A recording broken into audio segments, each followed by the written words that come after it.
The lovely, helpful Scottish person that I told about my tooth dilemma now informs me that Scotland has several non-emergency numbers that anyone can call. What I mean is they have like a 911 equivalent, but they also have a number that you can call and for non-emergency problems, like if you're installing a microwave and you need help, they'll connect you with an electrician. If you're stranded and need a ride somewhere. This part really sent me over the edge. If you're an adolescent, like a teenager, and you're struggling with mental health issues, or you're thinking of self-harming, or if you have a pregnancy scare with your partner or something, they will connect you fully anonymously and fully free of charge to someone to talk to help you get through those problems. Imagine that.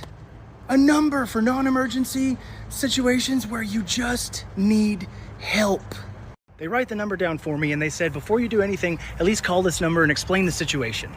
Now, I've been to the dentist a few times in my life, and it's usually quite expensive, especially when I haven't had insurance. And I'm not sure why, but I feel like the fact that I'm a non-citizen is going to make it even more complicated. And I guess just because I love Scotland so much, I expect it's going to be pretty pricey to get dental work done there. Despite how nervous I am, I'm in so much pain, I go back to my hotel and I call this number. It rings a couple of times and then someone answers. They say hello and I talk with them and I tell them my situation and they say, hold please. They get back on the phone and they say, where are you? And I give them my address and they say, hold please. They get back on the phone and they ask me if I'm going to be there for the next hour and I say, yeah, I'm not going anywhere. They get back on the phone with me and they say, okay, at 7 o'clock, we're going to send a car for you. They say it's technically after hours, everywhere is closed, but we contacted a dentist that's pretty close to you, and they agreed that they were gonna stay after hours and wait for you to get there. Now I'm terrified because in my mind, there's no way that this isn't gonna bankrupt me, and we're on our honeymoon and we're poor. So it's not like I have a bunch of money to throw around. But again, I'm in so much pain, I have to do something. I'll sign whatever. If I have to owe them for the rest of my life, oh, I would totally be in debt to Scotland. That sounds like a win-win. Cab driver pulls up 7 p.m. on the dot. I shakily hand him my American debit card and he says, no sir, it's already been covered. They paid for my taxi. I love taking cabs in Scotland because the drivers are always super friendly and I just love the cars. They're really cool. I wish I had one here in America. I would totally drive for Uber or Lyft or whatever with one of those. The driver delivers me to the dentist's office, which is completely shut down. All the lights are turned off except for the front lobby area where the 2 nicest little old ladies are waiting for me in the world. The nicest women in the world. I walk in and they're like, oh, here he is. I hear you're on your honeymoon. Come on, back. And they kind of bustle me. My puppy got a roll of paper towels. I had to get that away from her. So they bustle me to the back room and they get me in a chair and they start taking a look. And the whole time they're like, have you done this? Have you seen this? How long are you staying? This and that. Just so pleasant. I swear, just the good conversation and feeling so taken care of. I'm already feeling better. And if you can't tell from my mediocre impressions, I love the Scottish accent, so I'm just in heaven. The dentist looks for a little while and then she goes, okay, there is a crack here in this tooth, but it's a wisdom tooth. So it's gonna need to come out anyway. What I can do is I can patch it and that'll get you through your trip and we'll take care of the pain. And then when you get home, you can sort it out there. They patch the tooth, clean me up. They call the same cab to take me back to my hotel. And then they meet me at the front counter where I'm going to pay. In my mind, I've received world-class treatment. I'm prepared for this to bankrupt me for the rest of the trip. They do a little bit of number work on the piece of paper and they type something up or whatever, because I'm not a citizen, it's not all official. And they look at me and they say, 12 pounds, please. What? That's like $14. That can't be right. But it was. I paid like $14, $15-ish for everything I had just been through. I'm standing there feeling so much better, feeling relieved, but also just in awe of how I've been treated. I look at these 2 precious ladies and they're getting all their stuff ready and they're chatting about, just life and whatever, and I'm just flummoxed. I say, I don't know what to say. This has been incredible. Thank you so much. I'm in awe. And one of them looks at me and says something that I have never forgotten to this day. She's getting her bag and she looks at me and just goes, of course, you needed help. You needed help. I did need help. And a bunch of strangers came together through the systems that they worked for and out of the goodness of their own hearts, they took care of me. In a foreign land, like a place far from home, I was treated like a friend. and I will never, ever, ever forget that. And I am eternally grateful.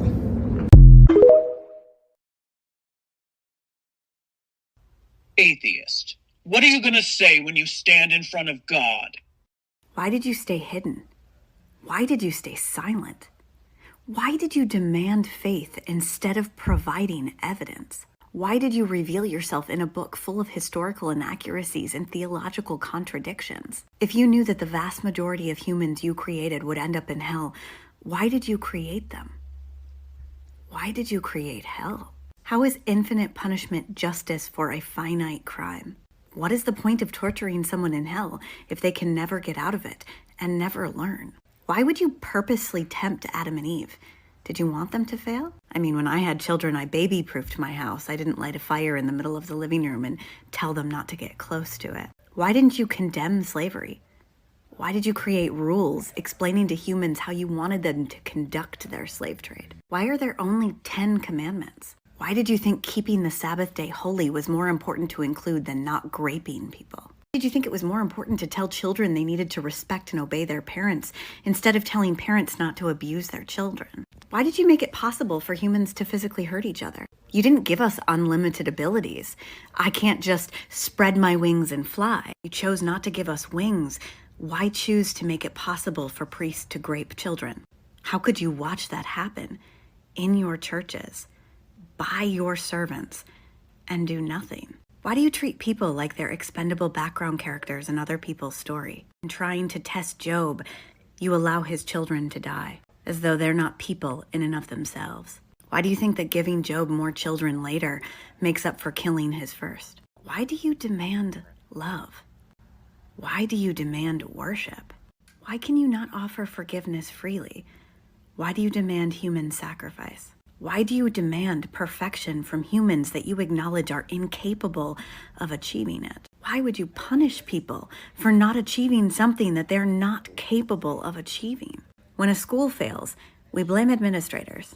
When a war fails, we blame generals. When a country fails, we blame its leaders. If this earthly system that you conceived of and ultimately created has failed so badly that you have no other option but to destroy it with fire, how is it our fault? Why do you blame your failed creation? And if you really wanted me to believe that you exist, to trust that you are good, and to be inspired to follow you so that one day I can be the best, most loving version of myself, then why on earth would you send this follower of yours to my page to tell me that he is looking forward to the day I end up in hell? How on earth would that ever win me over? My friend Dan let us make his Tinder account. We made him look like the perfect bachelor. No, wig. See, give a wig. Yeah, but hold it like that. I feel like backing up from work. Oh, okay. Remember, I did Black and Decker. I know how to promote a thing. All right. So that's perfect. Well, just like that. Good. Bite your bottom lip. Bite that shit. Shake your bottom lip. Why would you bite his bottom lip? Like this. Look. Do it again.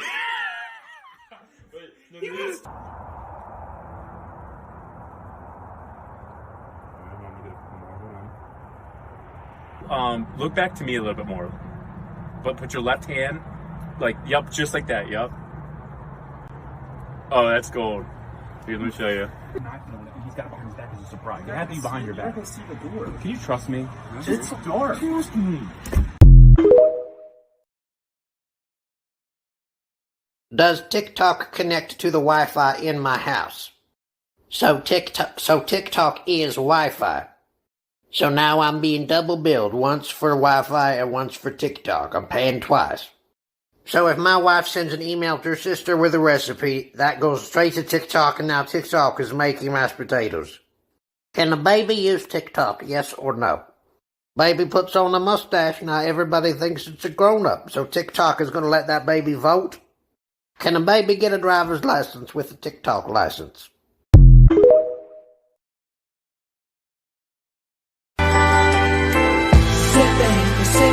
Sipping. What you doing? Where you at? You got plans. You got plans. Don't say that. Shut your trap.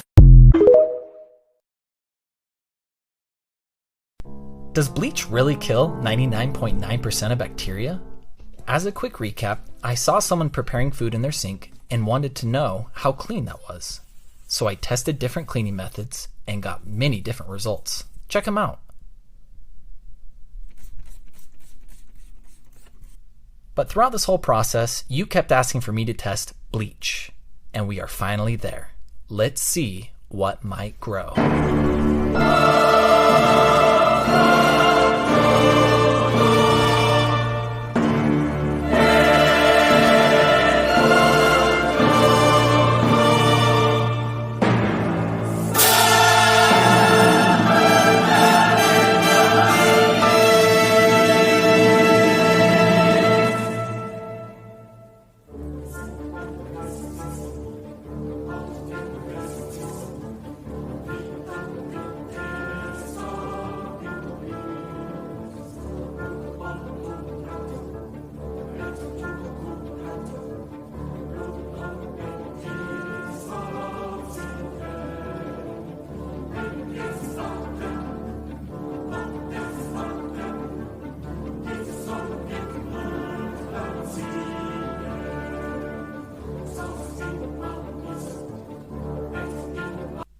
Sorry to be anticlimactic, guys, but bleach is an awesome disinfectant.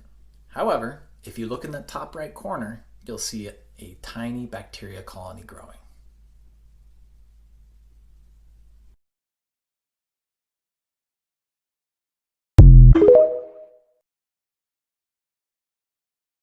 Can I ask what's one of the worst things you've done to a person physically or mentally? So yeah, you can. This is going to be gross and it's embarrassing. And I know that, like, it doesn't matter that it's embarrassing to me. What matters is that it's wrong. So I'm prefacing this with this is wrong and you shouldn't do this to people. And if you find yourself relating to what I say, then maybe you should get some help. That's all. So I always viewed relationships as like mental chess. So I was always doing everything that everything that I said and did was planned and thought out to get reactions and to like get people to do certain things. So I pushed people to really bad places.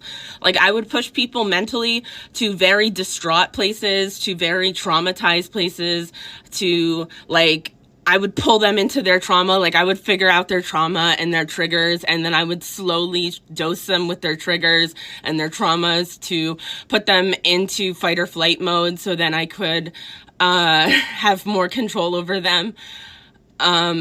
This is terrible. Oh my God. One person I had so stuck on me that he ended up sending me like $150,000 during the pandemic, and he was also like not getting anything from me, and I was like telling him to kill himself, and I was being really mean and making him cry all the time, and I would like lie to him, and then I would like give him like doses of like what he wanted, but like I was just mostly just really abusive. Like I was like just like, you're just such a piece of shit and like nobody cares about you and all of that, because I was just wanted to keep him so I could keep using him. And I think that complete disregard is like just like the worst thing that I've done like mentally, is that all of that that I just explained. I also admit there was like one point in my life where I thought that this was cool. Like I thought that like manipulating people and like having the ability to like implant thoughts into people's brains by like suggestive like thought was like cool, and I liked doing it, and now I feel disgusted and I don't think that it's right. I know that people are probably gonna like be like, wow, you're a piece of shit, but that's why I'm on here. That's why I'm talking. That's why I'm trying to be honest. So, yeah. What would you do if Nazis moved into your neighborhood? This is not a rhetorical question. And for me, this is a reality. You have to get them to realize God hates people. You have to get them to realize that the fags and the Jews are of the devil. And if we want to have true righteousness and we want to love God in this country, we have to eliminate these individuals. Oh, they're not Nazis. What about this? Let me tell you something. Someone's going to die. You know, I don't think you realize we are in a crash course. Someone is going to die. Is it going to be Christians or is it going to be fags and Jews? Because there is not an option where we both just coexist permanently. Walks like a duck, talks like a duck, and acts like a duck. It's a fucking duck. Wow. Here are 5 tips. Oh, I've seen this one. What are they doing? Well, I don't know. Wait, check the comments. Okay, what number is this one? Oh, yeah, it's 244691. Got it. What is it? This one's called What the Turkey's Doing. That is pretty good. Decided he wanted to act a fool in school, so I showed him to come play that game.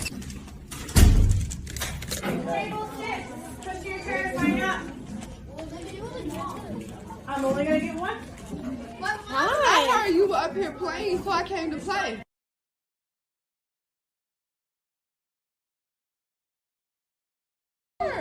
JCR, come here. JCR. Come on. JCR. Stop embarrassing me. What we eat for lunch? You got apples? No. Why? Because why would you be up here misbehaving, embarrassing your parents if you don't have a home training? I'm not recording. I'm not. You can see me face. I don't know. We're taking votes. Is that gonna say Jessica or Jesus? Aww. It's Jesus.